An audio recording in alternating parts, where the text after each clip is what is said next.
When Emily and Patrick Dawson bought the stately Beverly Hills home in 2015, they were enchanted by its history. The Spanish-style mansion had once belonged to the iconic actress Greta Garbo, a name that brought an air of mystery and glamour to their purchase. But they never imagined that the home's allure came with a dark, chilling presence. On their very first night, Emily noticed a faint humming. It wasn't mechanical, nor did it sound like any neighborhood noise. It was melodic, haunting, and seemed to drift through the house, coming from nowhere and everywhere at once. Patrick dismissed it, chalking it up to the house's age. But Emily couldn't shake the feeling of being watched. The next morning, she found a long strand of platinum blonde hair coiled on the bathroom sink. Impossible, since her hair was dark brown, and Patrick's was short and graying. As weeks passed, the house revealed more of its sinister nature. The humming grew louder, sometimes shifting into what Emily swore sounded like whispered words. One night, as Patrick was unpacking boxes in the attic, he found an old mirror tucked behind a beam. It was ornate, framed in gold, and radiated an icy chill despite the warm California night. Patrick brought it downstairs, thinking it might be a valuable antique. But as soon as Emily laid eyes on it, she froze. The faint humming turned into a low, guttural groan that reverberated through the house. Then came the footsteps. Heavy, deliberate steps echoed down the hallway, though no one was there. The Dawsons barely had time to exchange a glance of terror before the door to their bedroom slammed shut with a force that rattled the walls. Terrified, Patrick decided to research the house's history in detail. He learned that Garbo had retreated to this house during her most reclusive years. Rumors swirled that she often spoke of an unseen presence, someone or something that would sit with her in silence. Some claimed she would hold long, whispered conversations with her guest, her voice low and conspiratorial. The next night, Emily woke at 3:15 a.m. to the sound of a woman sobbing. She nudged Patrick awake, and they both followed the noise to the living room. There, the mirror Patrick had brought down reflected something neither of them could comprehend. A pale woman with sharp, hollow eyes and a flowing white gown stood behind them, her reflection visible even though the room was empty. Patrick tried to smash the mirror, but it wouldn't break. The glass seemed to absorb the impact, rippling like water. The woman in the mirror turned her head slowly, her sunken eyes locking onto Patrick. Then, she whispered, "Leave." By morning, the Dawsons had packed a bag and left the house. But the story doesn't end there. A week later, Patrick returned alone to meet a realtor and put the house on the market. As he entered the front door, he found the mirror shattered on the floor, shards glinting in the sunlight. But the gold frame was intact, and in the largest shard of glass, Patrick swore he saw his own reflection standing behind someone, a shadowy figure with platinum blonde hair and a chilling, knowing smile. Greta Garbo's house remains vacant to this day, its doors closed to new owners. Locals say the humming still echoes through the empty halls, a soft, melodic warning to stay away. Would you dare to step inside? Patrick couldn't shake the image from his mind, the figure behind him in the broken mirror. The realtor canceled at the last minute, citing a family emergency, but Patrick suspected otherwise. Determined not to let the house intimidate him, he resolved to stay the night and confront whatever was haunting it. Armed with a flashlight and a bottle of whiskey, Patrick barricaded himself in the living room, his back against the wall and the mirror shards still scattered on the floor. The house was unnervingly silent, the kind of silence that presses against your ears, amplifying the sound of your own heartbeat. At 3:15 a.m., the air shifted. A cold draft swept through the room, carrying the faint scent of roses mixed with something foul, like decay. The humming returned, louder now, resonating from the walls and floor, as if the house itself were alive and singing. Patrick's flashlight flickered, and then with a soft pop, the bulb went out. In the suffocating darkness, he fumbled for his phone to use its light, but before he could turn it on, he felt a presence. A voice, a woman's voice, low and smooth, with an accent that hinted at another time, whispered in his ear, "You shouldn't have come back." Patrick spun around, swinging the flashlight like a weapon, but he was alone, or so he thought. The shards of the mirror began to vibrate, a soft tinkling sound that grew louder, more violent. One by one, they started to lift off the floor, hovering in the air like shards of ice caught in a storm. Patrick froze, his breath caught in his throat as the largest piece floated directly in front of him, showing not his reflection, but the same shadowy figure from before. This time, the figure spoke. "Do you know what she did to me?" The room plunged into chaos. Doors slammed, furniture tipped over, and a deafening wail filled the air. Patrick dropped to his knees, covering his ears, shouting, "Who are you? What do you want?" The wailing stopped abruptly, leaving a silence so profound it was almost worse. The figure in the shard leaned closer, her face now more distinct. A woman with sharp cheekbones, sunken eyes, and lips twisted into a snarl. "She let me die here," the figure hissed. "And now so will you." Before Patrick could react, the shard flew toward him, stopping inches from his face. The reflection inside seemed to bleed out, its darkness seeping into the air around him. He tried to run, but his body wouldn't move, as if the very house had rooted him in place. Suddenly, footsteps echoed from upstairs. Slow, deliberate, and unmistakably real. Someone or something was coming down.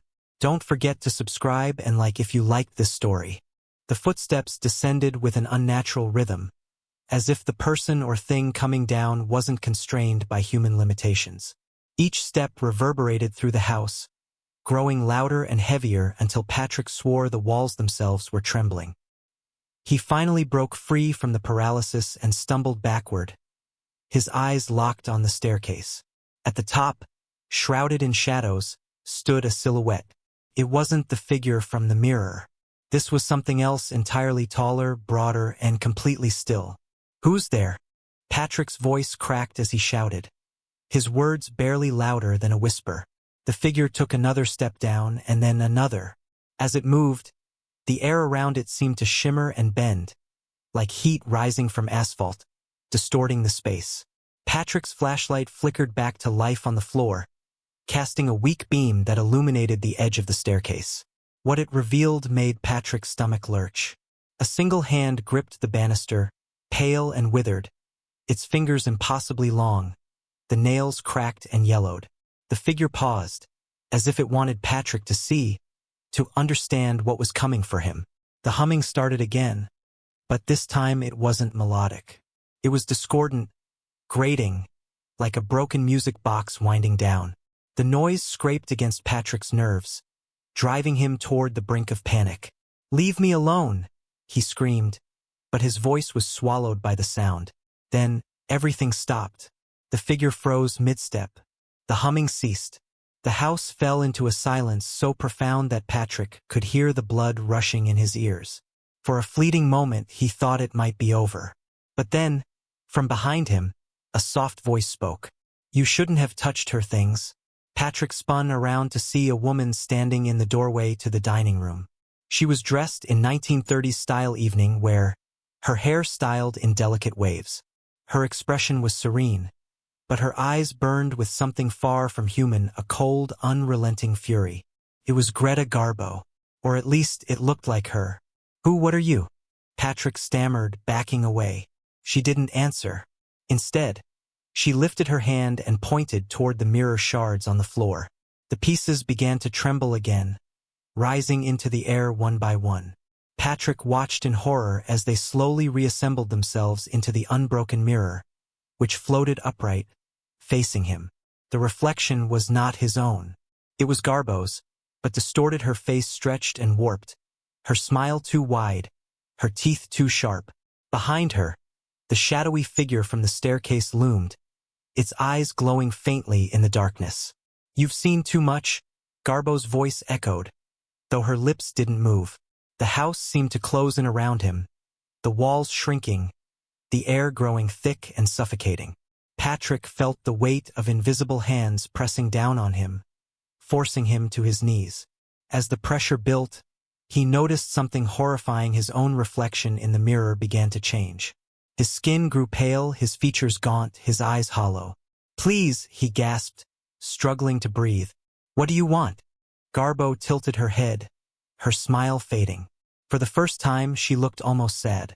"I want what they took from me." Before Patrick could ask what she meant, the shadowy figure stepped fully into view in the mirror. Its hand reached out not for Garbo, but for Patrick. The room plunged into darkness. Patrick's breath caught in his throat as the cold, clammy hand of the shadowy figure reached out, its fingers long and gnarled like claws, brushing against the edge of the mirror. Time seemed to stretch, every second felt like an eternity. He tried to move, to escape, but his limbs were paralyzed, as if the very air had turned to lead, holding him captive. Suddenly, the figure's hand plunged through the mirror as though it were water, disturbing the surface with a ripple of darkness that spread across the room like an unseen force. Patrick gasped, and in that split second of distraction, he heard it, the soft sound of footsteps coming from the hallway, deliberate and slow. The unmistakable creak of the floorboards echoed from the dark corridor, as though someone or something was approaching. But it wasn't just the footsteps. There was another sound, whispers, hushed voices that seemed to curl around him, crawling inside his ears and making his skin prickle with unease. He couldn't make out the words, but the tone was unmistakable, low, mournful, full of sorrow. Patrick turned toward the source of the whispers. The hallway was bathed in a sickly, greenish light, and in the distance he saw it, the shape of Greta Garbo, standing at the far end of the hall. But she wasn't alone. There were others, with her figures cloaked in shadow, their faces hidden in the dim light, their movements fluid and unnatural, as if they were part of the house itself. "Who are they?" Patrick breathed, his voice barely a whisper. Garbo's image flickered, and for a moment, she was no longer the serene, beautiful actress of old. Her features twisted, contorting into something grotesque, her eyes wide and unblinking, filled with a hunger that sent a chill straight to Patrick's core. "They are the ones who never left," she whispered in a voice that sounded like 1,000 voices speaking through her, the words seeping into his mind like poison. "The ones who were taken. The ones I was forced to watch." Patrick's heart hammered in his chest as he tried to stand, but his legs buckled beneath him. He couldn't look away from the gathering shadows. There was something terrible about them, something wrong, as if they weren't just living beings, but the remnants of those who had died in the house, their spirits bound to the very walls, their fates intertwined with Garbo's.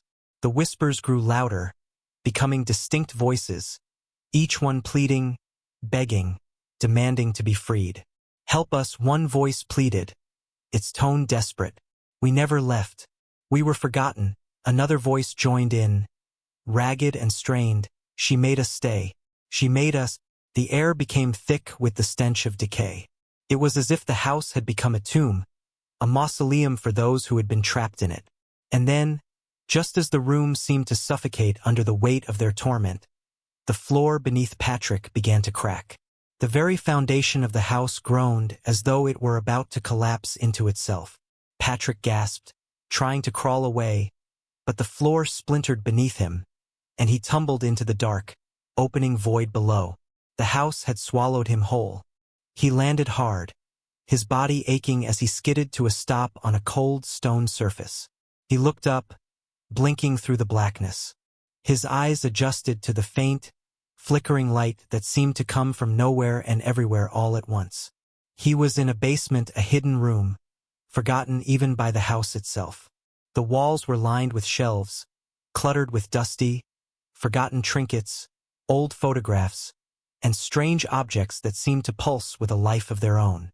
But what caught Patrick's attention was the large, ornate door at the far end of the room. It was covered in thick layers of dust, but there was something disturbingly familiar about it. He approached slowly, the whispers in his ears growing louder again. "Don't open it," they warned, their voices filled with urgency. But Patrick couldn't stop himself.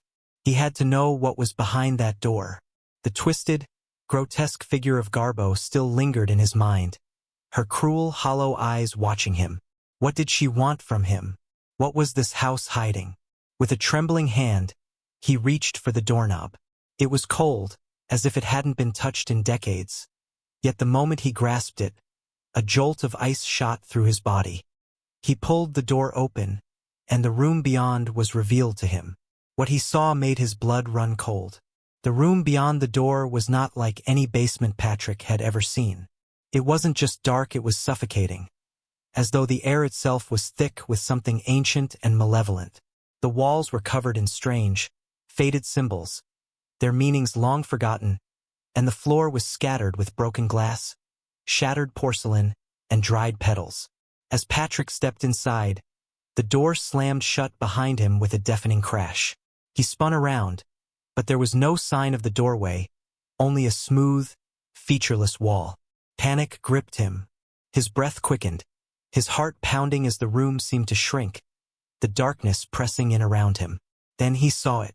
At the far corner, barely illuminated by a flickering, dying candle on the floor, stood a pedestal. On it rested a small, intricately carved box. The box was covered in dark, aged wood, its surface cracked with the years, yet it radiated an almost palpable energy, an unspoken invitation, or perhaps a warning. Patrick's feet moved of their own accord, carrying him toward it despite every instinct screaming at him to turn back. He reached out, his fingers trembling as they brushed against the box's surface. It was unnervingly cold to the touch, colder than anything in the house had been, as if it had been waiting for him, anticipating his arrival. Suddenly, the room seemed to shudder. The faint whispers, now louder than ever, swirled around him. They were no longer distant or fragmented. They were coming from the box. Words, ancient and pleading, reverberated through his skull. "Open it." The voice was different this time, deeper, darker, and undeniably real. Patrick hesitated, his mind at war with itself. Every fiber of his being told him to leave, to run, but the pull of the box was too strong. He reached for the lid, his fingers brushing the delicate carvings once more. As his hand closed around it, a sharp, cold jolt ran up his arm, seizing his body in place. He tried to pull his hand away, but it was as though something invisible was holding him there, forcing him to open the box. With a sickening creak, the lid lifted, and a thick, fetid air poured out, swirling around Patrick's head, carrying the stench of rot and decay. His eyes widened in terror as he peered inside. What he saw made his stomach turn. Inside the box was not a treasure, but a collection of small, twisted objects, clumps of hair, pieces of bone, fragments of old photographs, and a small, cracked mirror, much like the one from the living room. But the most chilling thing of all was the object resting in the center. A pale, lifeless hand. It was a woman's hand, delicate and perfectly preserved, but impossibly cold. Its fingers bent at unnatural angles, the skin a sickly gray. At the wrist, there was an old, faded tattoo, letters that seemed to shift and writhe, unreadable but strangely familiar. A shrill scream echoed in his mind, so loud that it felt like it was ripping through his very soul. "You shouldn't have opened it." Patrick slammed the box shut, stumbling backward, but the whispering voices grew louder, now a cacophony of anguish. He fell to the ground, his head spinning as the room around him began to twist and warp, the walls bending and distorting in ways that defied logic. And then, from the darkness, something emerged. It was a figure, but not one of flesh and bone. It was a shadow, an outline of a woman, her form flickering and unstable, as though it were made from the very air itself. Her eyes, however, were unmistakable. They were the same hollow, empty eyes he had seen in the mirror. Eyes that seemed to know him. "You open the box," the figure said, her voice chilling and hollow. "Now you belong to me." Patrick scrambled to his feet, but the room continued to twist, the very air suffocating him, pushing him closer to the figure. The whispering voices intensified, their words garbled and distorted, echoing from every corner of the room. Suddenly, the woman's form lunged at him, her arms outstretched, fingers stretched long and thin, like claws. He could feel the cold, unnatural presence in the air as her hand moved closer, her touch just within reach. And then, a sharp, searing pain shot through Patrick's chest. He looked down, expecting to see blood, but there was none. Instead, there was a faint, pulsing light, glowing from within him. The warmth spread outward, consuming him, until he couldn't breathe, couldn't move. his vision blurred, and for a moment, he felt as if he were being pulled into another world, a place of endless shadows and whispers, a place where time no longer existed. The last thing Patrick saw before everything went black was Greta Garbo's face.